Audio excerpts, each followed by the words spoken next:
My Father hasn't. Every single time the Lord will provide. Oh, my Father hasn't. My Father hasn't. Everything I need, oh, everything I need. Yes, my Father hasn't. My Father hasn't. Every single time the Lord will provide. 'Cause my Father hasn't. Seek first the kingdom and its treasures, and everything else will be added. I'm still believing. I know the Lord will provide. And I know my God's not empty-handed. He gives us blessings upon blessings. I'm still believing. I know the Lord will provide. Yes, He will. I know the Lord will provide. I know the Lord will provide.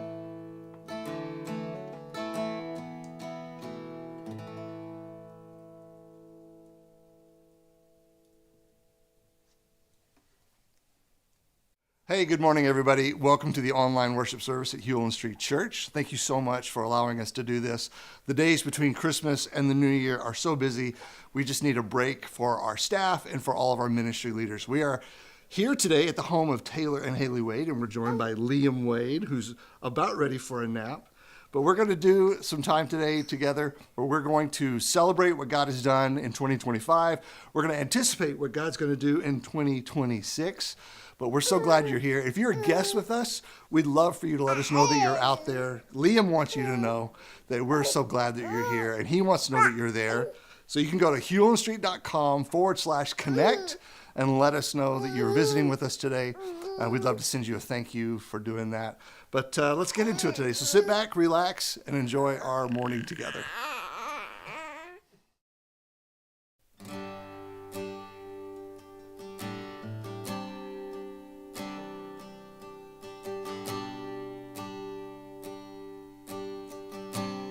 Sing worthy. Here we go.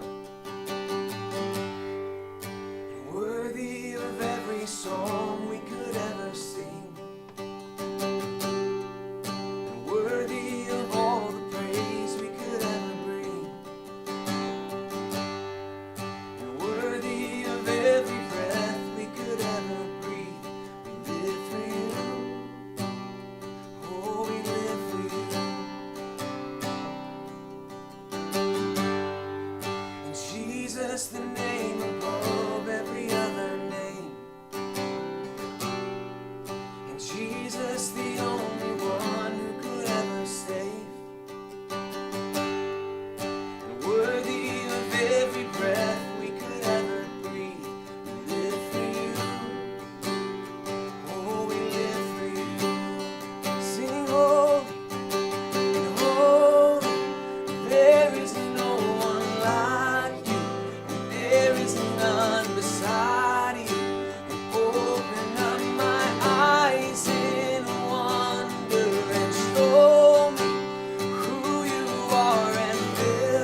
my trust in you, Lord, and I will not be shaken.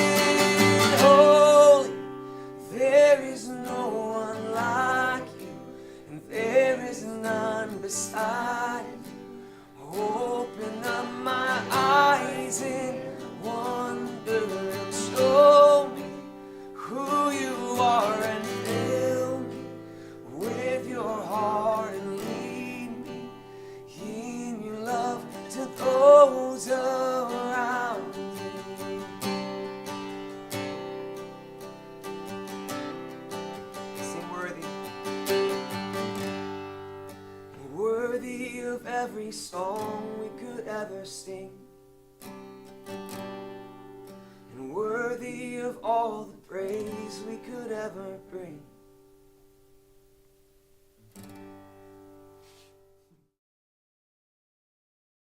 All right. Hey, guys. So when the kids were younger, we had a little bit of a tradition. We had a box Leslie would get.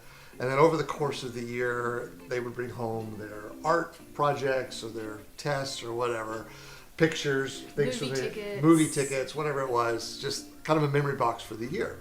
And then at the end of the year, we'd kind of sit around and we'd pull the thing out and we'd kind of reminisce about the year. So I thought that would be fun for us to do. And so what I've done is I've asked everybody here on staff to choose one thing that they wanted to celebrate for 2025, and they brought an object, and we have placed them in the bag. So what we're gonna do is we're gonna pass it around, and somebody's gonna draw the object out of the bag. They don't know what they're gonna get, but they're gonna pull something out of the bag, and then whoever brought that object gets to explain the significance of the object and what it represents, and how we're celebrating what God did at Hulen Street Church in 2025. Okay, everybody understand? All right, awesome. So Trisha, you sat to my right, so you're going to be the first one to go. So reach into the magic bag, Okay, this is fun. pull something out. Here. Oh, We have a little mini disco ball. Yes. Yes. Who brought this? I brought it. Oh, because it reflects. Oh, I yeah. see what you did there. Yeah. So I got that because obviously it represents our Reflect conference, which is one of my favorite things that we do all year. I feel like it encompasses all the fun things we do all year, and then the worshipfulness of it all, and then our, we focus a lot on Bible study, and it all culminates, I think, in that conference. But I think one of my favorite parts is just watching the ladies interact during the table time and just seeing new relationships be made, or just seeing them just love on each other, even though they might not have known each other before they sat down. That's one of my favorite things of the year to watch. I love that.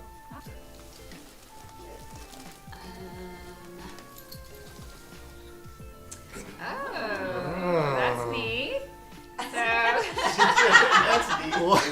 Wait. What is it first? Okay, Let's so make sure everybody Austin, sees turn it. around for us. So this is a little craft for kids, children's minister here, in case you're wondering. We did a new event this year called Best Weekend Ever. And this was really a focused weekend of discipleship for our grade schoolers, kindergarten through 6th grade. And it was a long weekend, and it was the first time we did it. And we had our small group leaders that were going to be the new small group leaders for 2025, 2026, be the leaders for the weekend. And the kids came, and there were lots of games, lots of activities, Bible studies, worship. Austin led worship for us, super fun, high energy. And this little craft has the Lord's Prayer that we were teaching the kiddos that weekend, and then it also just has a little fun craft that they got to do. We also worked on teaching the kids the books of the Bible, and then just going through and teaching them God's Word throughout the weekend. We had over 100 kids come, which we were so thrilled about, and amazing leaders that poured into the kids, and it was just a great way to kick off the year and be the first time to do a new event that we will do again this upcoming year. And they actually memorized the Lord's Prayer. Yes, many of them did memorize the Lord's Prayer, and it's something we're continuing to do on Sunday mornings, the books of the Bible and the Lord's Prayer. That's awesome. Love that. Very good. Yeah, that was a huge win, I thought. And then it kind of set you guys up for a new year with all of your leaders. Yeah, and the leaders got to connect with the kids and get to know them before they started the year. those connections and relationships are so crucial to their ministry. So awesome. That's great. Tell Luke thank you. Yeah. Yeah.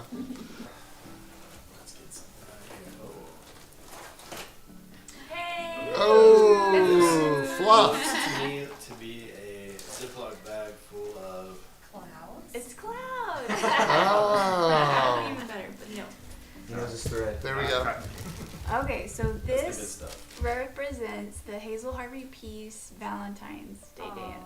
Oh, They yeah. had a little sneaker dance, and we did Above the Clouds theme, and there were lights everywhere, and the kids ran through like a sea of balloons when they first came in. And it was just really sweet because it may have been their first experience with church, some of them, and it's something I know they'll remember. Like, it was just shock and awe when they walked in.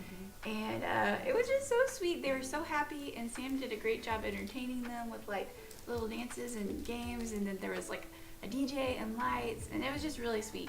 And sometimes you do stuff like that for school and you don't know if they like really like appreciate it, but the principal sent us like a 6-minute long thank you from like I think everybody maybe in the school said thank you like to us, and so afterwards, and it was just really amazing. And there's ladies that faithfully serve there every week. They do Oh, yeah. breakfast, lunch, they bring them like drinks, they do a food pantry for the kids, and it's just like I would encourage everybody to be a part of something in their community like this because it's so sweet, and the teachers really do appreciate it, and the kids and the parents do too. So it's a great way to get them involved, and we're gonna do another one this year. One of the sweet things about the dance, I thought, was the families came too, and they came dressed up, and we had a photo. Faith had a photo spot for them, and I thought it was super sweet that parents got to get pictures with their kids because you just don't always get to do that, you know, with everybody. And all there were in one over shot. 200 kids and family Yes. members there. Yeah, a lot. It was like community, dance, yeah. party. It was awesome. Yeah, it was a lot of fun. That whole thing at Hazel Harvey has been such a huge win. The impact that we've been able to have there, the relationships that that team has developed there. You know, we talk about not wanting to put just pins on a map, like just bouncing all over and just doing one-off projects. We really want to go somewhere, get to know the people, put roots into that project, and make relationships. And that's really coming through now. So that's exciting. Good job. Oh, yeah. Look at this. Oh, fancy. Oh, I don't like it pointing at me. Okay, that's mine. I got my little Bob the Builder hat because that represents the construction that we're now doing and we are in. Just walked through there just the other day, and it's amazing how quickly a building can be completely disassembled. And so, but we're starting to see it come together. Like the rooms, the layout of the rooms are there, and the new bathrooms, the hallway. We were just talking about. It's funny, you see something on paper for months and months and months, and then suddenly you see it in real life in the space of it. Exciting. And the rooms are way bigger than we anticipated, which is so good because we need space in that area. And then we haven't even begun the process of the new part of the construction. This is just the old. But man, this has been a project that we have been working on for almost 2 years now. Like just from the conception of it to raising the money for it to now actually in the building and doing it. And so we look forward to what that can mean for our grade school ministry, because that is an area we are needing space in. Trisha's doing her team is doing such a great job, and so that's going to be well used for many years to come, and looking forward to what that means for us in 2026. So yeah, good stuff. I'm so excited. Oh my word. What on earth? It's very cold ice. It's a It's an ice cube. who put a piece. That was me. So you can't really just at any point get hail, and so I grabbed a piece of ice, and it represents Summer Bash. Yes. And you know, Summer Bash this year was a lot of fun, and we had a really good time. We did get stormed out and hailed on, but I just remember for the second year, yes. I just remember, you know, there were so many people. I think around 800 or so were there, and it was just a blast. And we were getting to have fun, and emceeing the thing was a blast. Getting to see everybody walk around and enjoy that, and see all these different families who never seen before. And then as we were giving away prizes, all these families won, and you could just see the pure joy on their faces as they came up and realized they won something, that they then got to have a whole nother experience with their family because of that. Was really cool. And then when we did get rained out and hailed on, the amount of people who would go run inside and then go back out to help us bring stuff in just showed even more of how willing everybody is to help serve and make sure things get put away. And so I think it was a blast just to get to see and be a blessing to our city in that way was a lot of fun. Got some colorful rainbow mix organic carrot. Oh, Carrots. Those are mine. Uh-oh. But they're seeds.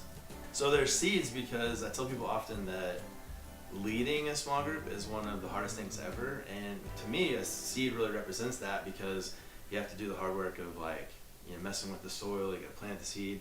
You got to water it. You got to give it the sun, nutrients, and all that. And honestly, it really isn't about preference. It isn't about convenience. It's really about what does that seed need to grow into what the Lord's going to have it grow into. And I thought, man, that's a great representation of not just what we want to see in groups, but even what we're seeing in groups. And I just think all the time about what incredible small group leaders we have. Just amazing people who love the Lord and they love people. And they are day in, day out just putting in the work to see this really cool fruit starting to show up in our church. This is really awesome. Okay, my turn. I started it. All right. Keys. Jeez. That's Yeah. mine. I brought them. These are She needs yours. them back. I do need them back. They actually represent another portion of Every Space Every Day. So we kicked that campaign off this year. Well, technically we kicked it off last year, but really it got going this year. But I just really have enjoyed seeing how we have leaned into Every Space Every Day as a church already. The preschool is still coming in January, but we have started using our building in ways that we haven't before on days that we've not regularly been opened, and we've had Girl Scouts come and banquets and school dances and trainings. And it's just been really neat to see how we want to be a church that is for our community and engage with our community, and opening our building for our community to come and use that space and host the things that they need to host. And also it's fun to have showers and weddings and just things to come around and celebrate with each other and with our community, and every space every day like we said we were gonna do. I love it. I remember when we were going through the vision meetings with all the small groups, and one of the things we talked about is the importance of the church kind of becoming incarnate in its neighborhood. Here we are in Christmas, we're talking about the incarnation, celebrating it once again, but that's really, we're kind of following the model of Jesus of just becoming a church that people can, right in the middle of our neighborhood. It's a place of activity, it's a place of connection, it's a place of service. We are trying to once again become an incarnate part of our own neighborhood, not just for those that show up on Sunday, but for people all around us every day. So every space, every day. That's awesome. I wonder who put that in. Oh, good job. Chip clip. So this is a capo, and it allows you to play a chord. So let's say a G chord, and you put it on the second fret, and you can still play a G chord, but you're in the key of A. Then fourth Makes fret, perfect sense. key of B, Yeah. or you play C chord, second fret, key of D. The point is, you can play the same chord and be in a different key. So it makes me think about my team. This is my first full year as the permanent worship pastor, and I have so many different kinds of people doing one thing. And there's band, and there's tech, and there's guys running the tech, and I have engineers, and I have computer guys, and I have artists and creatives, and we all have to be in the same key for it to sound good. But I think it's cool because if you're a G, you can put the capo on and you can be in the same key as an A or whatever you need to be in. So I don't want people changing who they are. I don't need Tim or Daniel to be something they're not. I need to be them. But you have to kind of be able to, in humility, modify your wants and desires and what you see as what's right, and tweak it to be part of this team that's doing the same thing. And so with all kinds of different people, I think it's just a good representation of everyone in humility being hey, I'm gonna bend towards the middle here, even though we're all bending from different directions, you know. But yeah, I mean, I just smile when I think of these people and when I see them. And so I think, our team. Awesome. That's good. That's great. So part of this was just for us to get around and just remember, celebrate 2025 was a good year for the church. Looking back, I think we were just talking about children, like preschool, grade school, and students. If you combine all of those together, they're all up by about 20% from year to year, which is fantastic. We've had some really incredible growth, or kind of a resurgence in our growth groups. Like we started the year, you said 14 groups? 14 groups. We're ending the year at 19 groups. And what was that percentage of involvement? It went from 20 to 40%. From about 20%. And we talk about 20%. This is the number of people in worship. Yeah. So at the beginning of 2025, of all the people that were going to worship, only about 20% of those were involved in a group. And now we're seeing like right at about 40% now involved in a group. So that's exciting and trending up. We've had about 12 baptisms. We've had 12 baptisms this year. So all these are good things. And those are, I know, those are numbers, those are statistics, and you kind of don't want to always just hang your hat on numbers and statistics. But they do represent people. I mean, that there are stories behind that. There are names to those numbers. There's life change behind all of those numbers. And so it was a really productive year. It's just, we have to say these things because you kind of get in the rhythm of just Sunday to Sunday to Sunday. And I'm glad we can stop and just recognize at the end of the year that it was a really good year and that we are really well positioned for a good year coming up in 2026. And I'm glad I get to do it with all of you people and all of you people. So good year, huh? Yeah. Go team. Go team.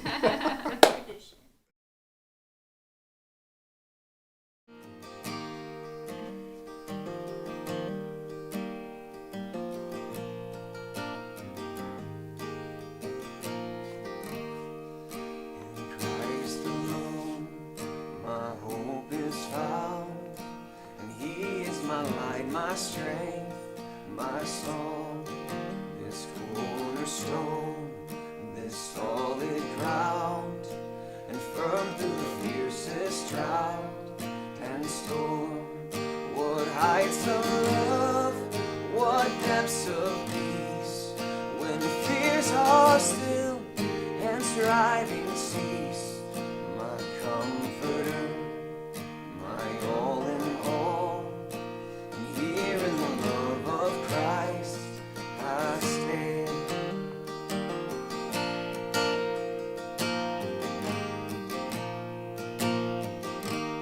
In Christ alone, who took on flesh, the fullness of God in helpless faith. This gift of love and righteousness, scorned by the ones He came to save. Until on that cross, as Jesus died, the wrath of God was satisfied. For every sin on Him was laid, and here in the death of Christ I live.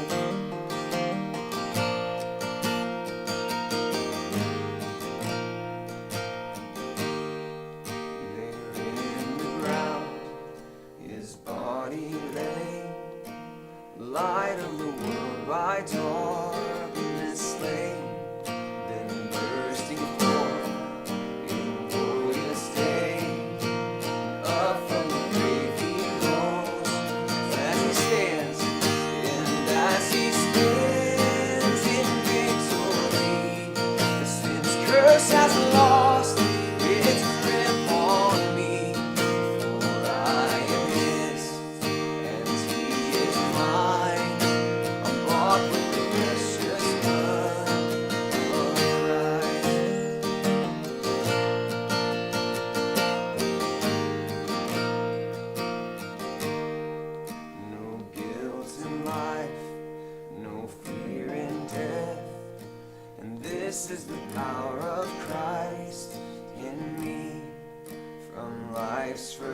cry to final breath.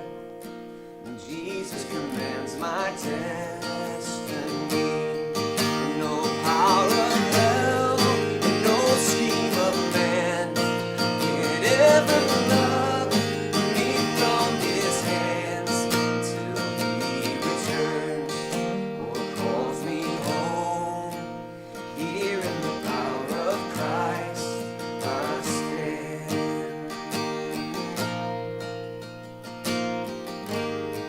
Singing Christ alone. In Christ alone, my hope is found. He is my light, my strength, my song. This cornerstone, this solid ground, and firm through the fiercest drought and storm. What heights of love, what depths of peace, when fears are still and striving cease. My comforter, my all in all, here in the love of Christ I stand.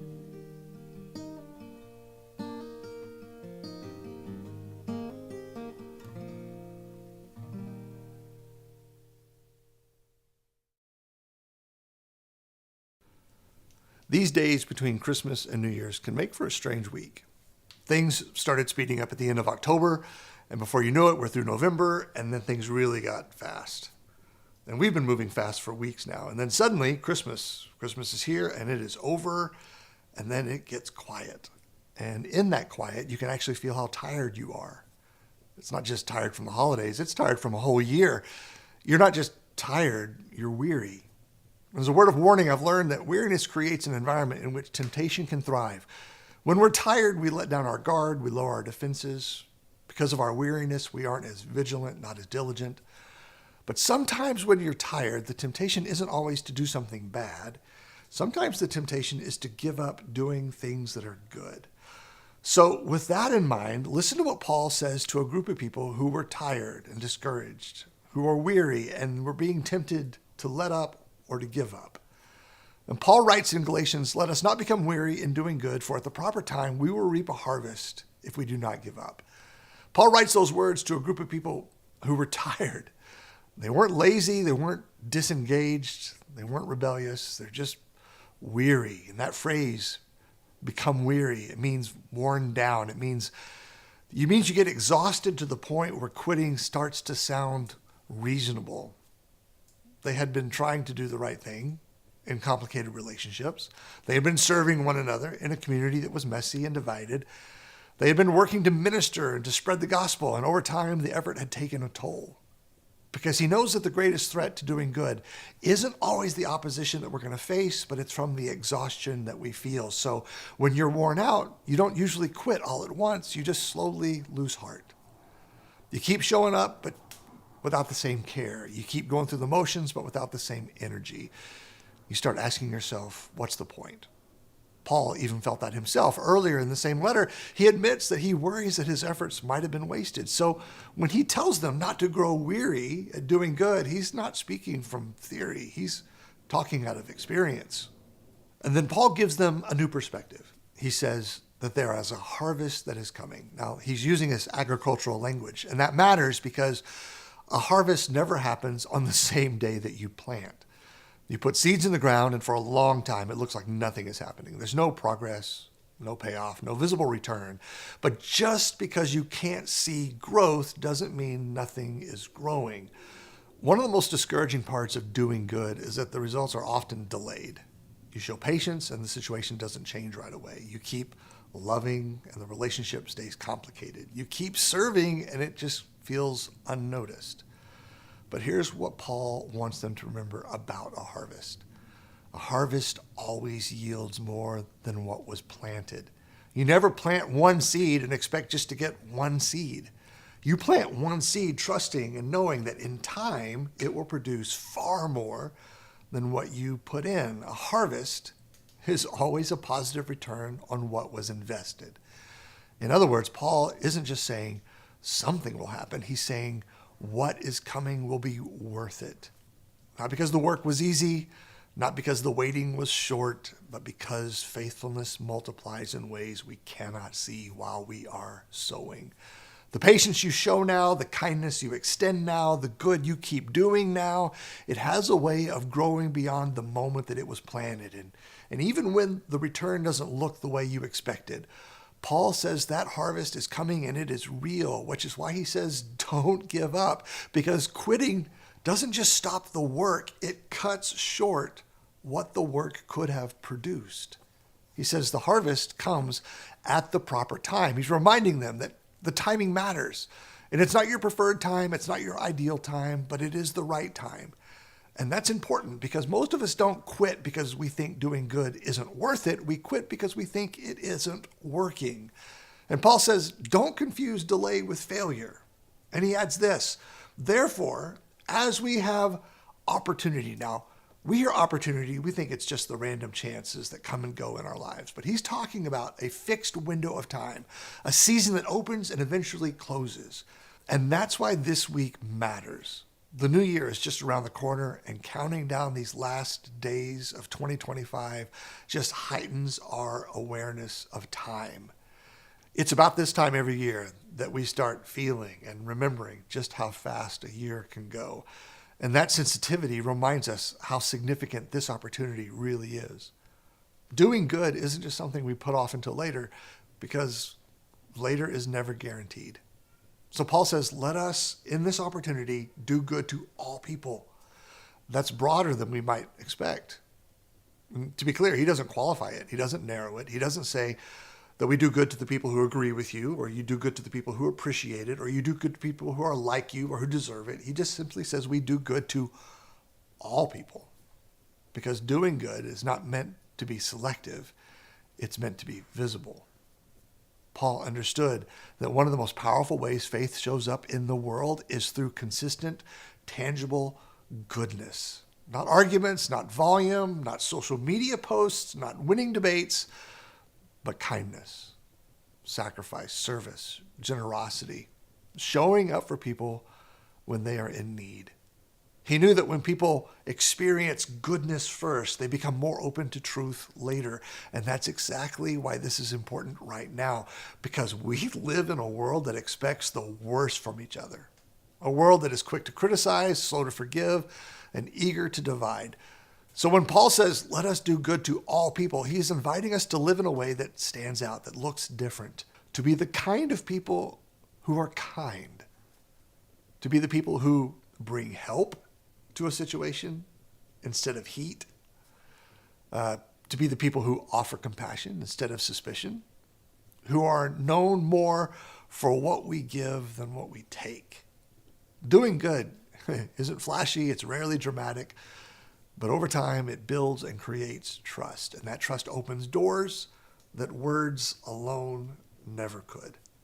And when Paul adds that phrase that might surprise us, he says that we do good to all people, especially to those who belong to the family of believers. Now, we often talk about becoming a church that is irresistible to people who are unchurched, irresistible to people who are far from God. And that matters.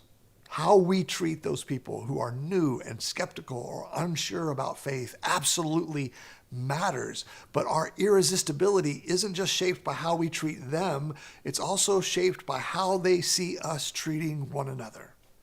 Because people don't just listen to what we say, they watch how we live. They pay attention to how we handle conflict and disappointment, how we fight and disagree, and ultimately how we forgive. And Paul calls the church a family for a reason, because families aren't perfect, they're complicated, they're messy, they require forgiveness and patience and endurance. But they're also the place where love is learned. This is where we practice showing up when it's hard. This is where we learn to stay even when walking away would feel easier. This is where we keep doing good even when the relationships are messy. Because Paul knew how believers treat one another would become the clearest evidence of what they believe. And when grace like that is practiced consistently in the family, it becomes real to those who are outside of it. Because community marked by kindness and generosity and perseverance, that kind of community becomes an invitation to a world exhausted by division. That kind of community doesn't just attract attention, it builds trust. A trust that will open doors nothing else can. And before we move on, I want to say this. This has been a good year at Hulen Street. I'm not saying it's been an easy year. It's not been a light year, but it has been a good year. It's a year that required effort, a year that required our faithfulness, that required a lot of people showing up when it just would have been easier not to. And I know many of you who are watching today, many of you have served, you have given, you have consistently invested in people, and you've carried responsibilities and done things that no one has ever seen or noticed. And if you're tired right now, I want you to know that's not failure. It's just evidence that you've been doing good. So as we close this year out, I want to give you permission to do something important. Catch your breath. Take a moment to rest, reflect, to be present in these days with the people that you love. Just let yourself slow down. I don't care what our culture says.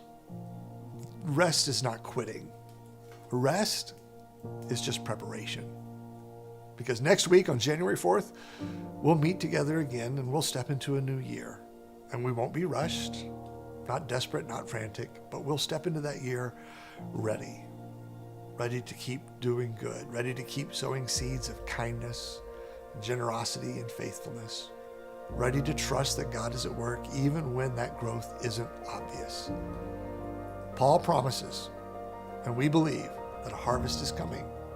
And it's not because we're impressive or because we're good or perfect. It's because God's just faithful. I believe in 2026 that it really holds more than we can see right now. Coming in our future are more stories, more changed lives, more moments where doing good quietly makes a difference in eternity. So let's not give up. Let's not lose heart. Let's not become weary in doing good. And let's see what God does in and through Hulen Street in the next year. Love you all, and I'll see you in 2026.